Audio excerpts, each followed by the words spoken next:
Okay. See, because when you're propagating it in front of the people as something that they should be wary of, so you should have the knowledge for it. You disagree with my analysis of this hadith? No. All you have done is quote a hadith. That does not sit. That is not telling of a person of intellect. A person of intellect that knows the context of what he is quoting. Well, okay. Do you agree? Do you agree? Of course. Okay. So if you come to me with the context of the sources that you are quoting to me, then I will respect you as an intellect and discuss with you. Is this fair? Yeah, of course. So fine. I can give you the Until then, I will not discuss. Okay. So you're just trying to find an excuse to run away. That's fine. The thing is, you can say this. You did.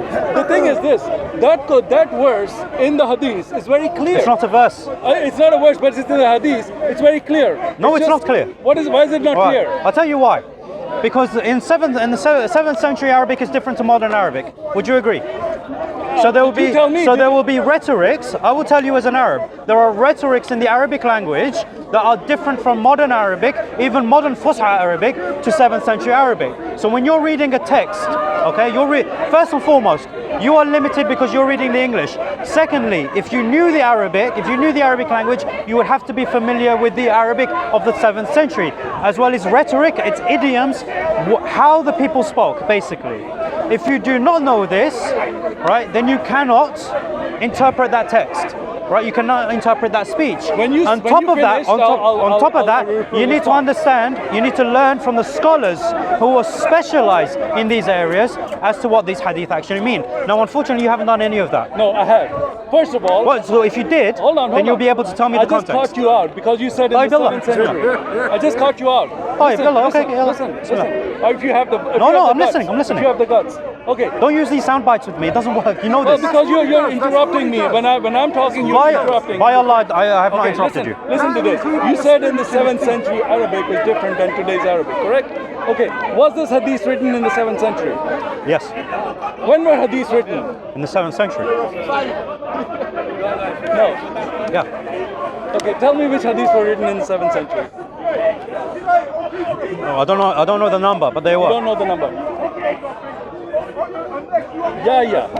Listen, you know it. Any Muslim watching on this camera knows hadiths were not written for 200 years after the Prophet. There was no hadith. Who was the first? Okay, who was the type? No. 200 years. Okay, hold on. And here's the bit that you do not understand. Khalid, let me catch him out. What was the first compilation of the hadith? Okay, compilation. What was the first compilation of hadith? As far as we know, the hadiths were written 200 years after. If they were written 200 years later, who was the first to write it? Okay, you tell me. Was it what's his name? His uncle, Hasham, or what was his name? There is a couple of people, but that was the whole thing was written 200 years. Even if you say it was written in the 7th century, hold on, just a second. In the 7th century, there were no diacritical marks. Okay, so if something is written, somebody has to come in the 9th century when diacritical marks were added to those hadiths to make sense of it. So he's saying it was written in the 7th century, which is absolutely false. No, he cannot prove it. He can make a claim. I can't prove Any it. Muslim can prove it. Prove it was written in the 7th century. Hold on a second. Because you were talking about diacritical marks. Do you know that diacritical marks existed prior to the Uthmani Codex? To when? The diacritical marks existed prior to the Uthmanic Codex. Okay, where did they exist? That was in 648. 648. Who invented the diacritical marking? Give a chance to speak. Give a chance to speak. Okay. Give a chance. Now, I forgot the name of the person who. You forgot the name of the person who came up with the diacritical. Yes, I am. Diacritical marking were in the 7th century. Okay, no problem. Look. Give me who invented the diacritical marking. See, look. When I say I don't remember, in Arabic, mankind is called insan. Hold on, because insan comes from the root word nesi, which means to forget. Okay, you forgot. So exactly. Okay, so don't put it as a point against me because I forgot the name of a person. Okay, that is a low mark, and I want you to rise above that, please. Rise above these low things, okay? If I show you I want that you to you be are better. lying, I want you to be you better. should rise above lies. You just lied in front of cameras saying that diacritical marks are... I asked you who started the diacritical... And I don't know. I don't know the name. Diacritical marks were added to the Quran after in the 8th and the 9th century. No. Quran and the Hadith. Hold on. So you're saying that The difference. You don't know. You don't know. I know the difference. difference. I know the difference. No, So why are you you're getting your making it history sound mixed like up. they're the same You are thing? getting your history mixed up. Okay, let me tell you. Okay. So you're saying the Hadiths were written with diacritical There you marking go. in the 7th If you wanna century. lie, Is that right? Hold on a second. Is that your position? Hold on a second. Okay, go ahead. Okay. First and foremost, the diacritical marks existed as part of the Arabic text prior to 648, because that was the date of the Uthmanic Codex. Now, whether the Hadith were transcribed with diacritical marks or not, it was actually transcribed in both. Some Arabs like to write without the diacritical marks. Some Arabs like to write with the diacritical marks. Okay.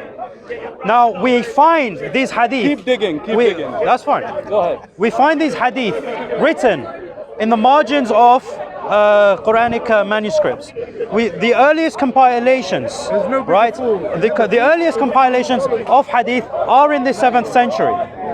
Okay, Bukhari comes around in the 8th century, if I'm not mistaken, and Bukhari comes after, I believe, in his chain alone, I believe there are 4 or 5, right? People that teachers that he learns his hadith from, right? So hadith compilation is hadith transmission orally as well as textually happened after the death of Rasul. Rasul forbade the writing of hadith while he was alive, so that the Muslims do not conflate between Quran and hadith. However, the Muslims were permitted to write hadith after revelation has ceased.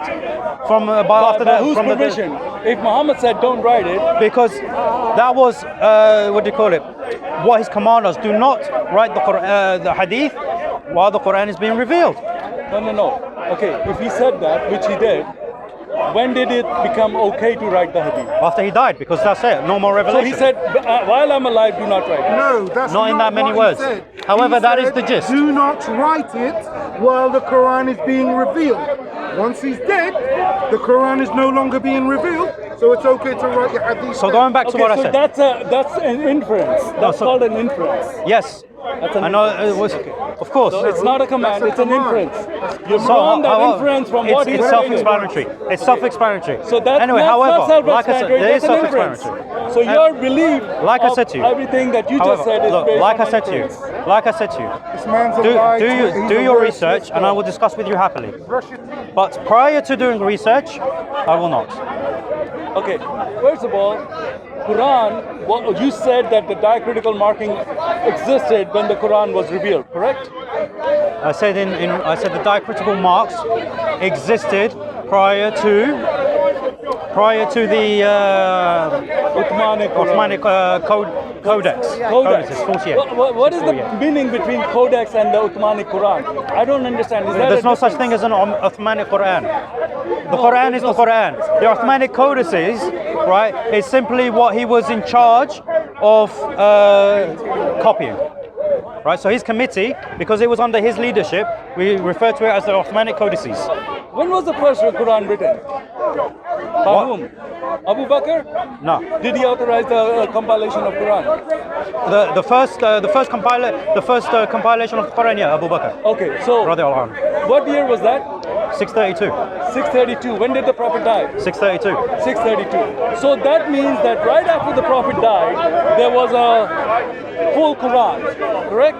Because of Abu Bakr, right? It was prior to that. The full Quran existed prior to Abu Bakr, So, in material form, in writing form. Hold on. However, it was scattered. It was scattered. So there was no compiled Quran. It wasn't in a mushaf. Mus'haf means what? Book form. Book form. Thank you. So Allah sent His Prophet to give the last book to His people, but the Prophet left without giving the book to the people. It was scattered. When they asked Abu Bakr, what did he say about when they asked Abu Bakr to compile the Quran? What did he tell them? They said that this is not something that Rasul did. No. Did he say something about a mountain? He did. I can't remember exactly. Because However, he said that it would be easier for me to move a mountain than to collect the Quran. That's correct. That's why you forgot it. No, Because no. That's what it says. I'm telling you It this is says correct. in your hadith. I'm telling you this is Abu correct. This Bakr is said, exactly what he why said. were you asking me to do Why? this? Prophet didn't do it. If you asked me to move the mountain, it would be easier. Okay. Do you know why he said that? Again, why? because it's a euphemism Yeah. for the greatness of the task. Because at the end of the day, we're No, talking it's- about the Quran. No, he didn't say that. He said it's so didn't- difficult. He no. said something the Again, Prophet that's could what I not said. do No. in his lifetime. That's Why not what are he you said. asking me to do it? No, that's not what he said. That's not what he said. So You're now correct. first he didn't know You're what correct. it said. When I asked him, you know what it says? He said, I don't know. No, then now you that were- I told him what it says, now he wants to tell me what it Because says. you reminded me. This is the taqiyya in practice. you reminded me. That's all. Yeah, I reminded him, so now he remembers. Okay, fine. Yes. Let's move on. Let's move on. Do you know when you forget something and then someone says something and it triggers your memory? I think that's a phenomenon. That's fine. Okay, I think that's okay, a phenomenon. okay. So I reminded Okay? you. Again, don't be low. Don't be low. Raise your standards when you're speaking to me. Okay. Okay. So, my friend, here's your standard. Let me give No, you. you raise your standards Your because standard you're is constantly that trying to that hit a low. Quran that Abu Okay. Bakr compiled, was that an incomplete or a complete Quran? It was complete. It was complete. Sah. Was it? Yes. Which Qiraat was it in? It was in the Ahruf. Huh? It was in the Ahruf. The Ahruf that were revealed. The Qira'at was not a thing then. I thought the Quran was revealed in 7 Qiraats. No, see? Like I said, I will end the conversation here because you're repeatedly showing your lack of knowledge. I'm It just wasn't repeating revealed. what the Muslims are saying. No Muslim has ever said Okay. that it was revealed in 7 qira'at. Okay, what was Not it one. revealed in? Which qira'at was it that, revealed in? That is your homework. Okay, I'm so- done. So, I'm done. So I'm done. you're just running now. Okay, let me ask you something. After else. standing here, If you have a full for Quran- half an hour, I'm running. Alhamdulillah. Muhammad, listen. If you say you had a full Quran, La. Abu Bakr had a full Quran, where is that Quran? The full Quran that Abu Bakr had compiled, where is that Quran? Respect the fact that I've been standing here and answering you. No, you haven't been. I've Fine. been reminding you of the answers Fine, Bilal. that you'd forgotten. Fine. Now I'm asking you one more thing. I'm done. Before you go, No. one more thing. Where is the Quran of Abu Bakr? Where is it? I'm done. Where is your Quran? I'm done. Where is Abu Bakr's Quran? I'm done. It was a full Quran. I'm done. Why didn't Uthman take that Quran and use it? I am done. He did. Okay, Muslims, please find out. Bring somebody who knows where is your Quran. The Quran that Abu Bakr had, that was put under the pillow of his daughter. Why did she put the Quran under her pillow? That Quran. Alas. Muhammad, When it's okay. When I'm asking. you attain knowledge, then come speak to me. Okay, give me knowledge. I'm coming to you. You're the Muslim. Your- You're the da'i here. No, your manner. So share the knowledge. Your mannerism. Share the knowledge. Your- Share the knowledge. Your mannerisms. Your mannerism is telling me that you're not here for knowledge. Where is the Abu Bakr? Bye. Bismillah ar-Rahman ar-Rahim. So I had a conversation with Curtly, who unfortunately misunderstood the histories of Christianity and Islam. Alhamdulillah, we've corrected that and explained how Muslims attain forgiveness from Allah subhanahu wa ta'ala. And then we spoke to the Christian behind me. I did not take his name, unfortunately. I'm used to doing that. I corrected him on certain things, and unfortunately his mannerisms was not the best. So I decided to end the conversation, and because it's clear when someone is sincere and when someone is not. And for the Muslims, when you see someone is insincere, remember that Allah will question you about your time. So value your time and cut off conversations with those who are insincere. Ask them to go and gain knowledge in the hopes that they become sincere and recognize their own mistakes. Inshallah, this has been beneficial. Make dua for me and to all the Muslims around the world. Wassalamu alaikum wa rahmatullahi wa barakatuh.